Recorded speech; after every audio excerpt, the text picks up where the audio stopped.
I like them because they're plastic in that they're not fragile. A lot of other things that do a similar purpose, if it gets rained on or mud splashes on it, then you throw it away. Whereas a Y-belt card, you can just wash it off and keep going. Very cool. All right, and the winner of that prize is Kelly Davenport, and Kelly's quote was, "In Lightroom, you can experiment to your heart's content because everything is undoable." So great quote from Ben. Thank you so much to Kelly, and thank you to the Y-Ball Pocket Kit. Cool. All right, Ben, take it away. All right. Well, before we went on break, we were doing some questions. We'll have a little bit more time for questions. But before we get into that, I made some notes on the whiteboard, and I would like to talk about those.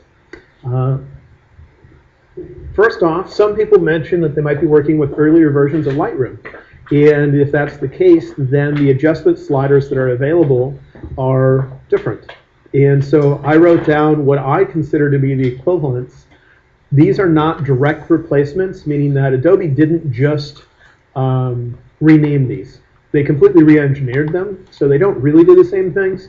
But if you ever see me adjusting what's on this side in the new version of Lightroom, then you would go to this slider to do something similar.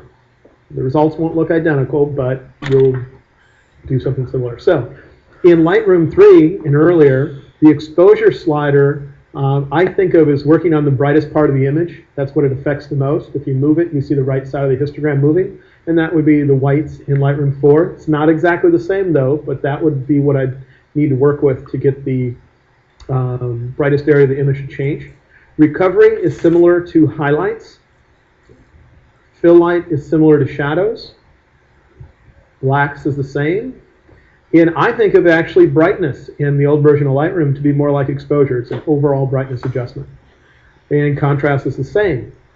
But having gone through that, you might notice me pushing these two sliders to their extremes in the new version of Lightroom. And that's fine in the new version of Lightroom. The main thing is if you bring the shadows up too high, you might see some noise there that you have to use noise reduction on, which we'll cover later. But if you use the equivalent to these two sliders on this side, then you should note this little caveat I put down here. And that is these two sliders, if they move them to an extreme, if you move them beyond, let's just say halfway, you really should look closely at your image because they can produce bad stuff when they've been pushed. With fill light, you can get a double edge where a dark thing touches a bright thing. It'll look like somebody took a ballpoint pen and traced the edge, but didn't really touch the edge. They're just a little bit off, and it can look weird. With clarity is the other one down here that can do the same. Clarity can make buildings and trees look like they're glowing in the old version, not in the new version. So anyway, hopefully that gives you some equivalence for people working in the old version. But I would say if you have the old version, the upgrade is beyond worth it because the new sliders are so dramatically better. So then I wrote more.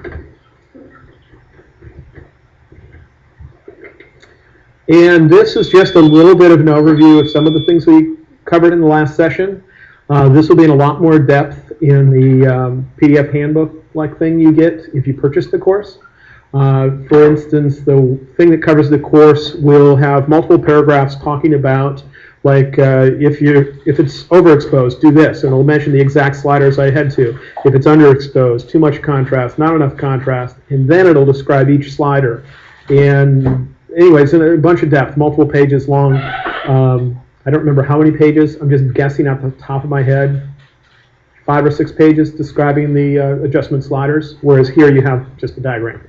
So the only thing I wanted to mention here is if you're looking at a histogram, it's the ends of the histogram I care about. The left side's where black is, the right side's where white is.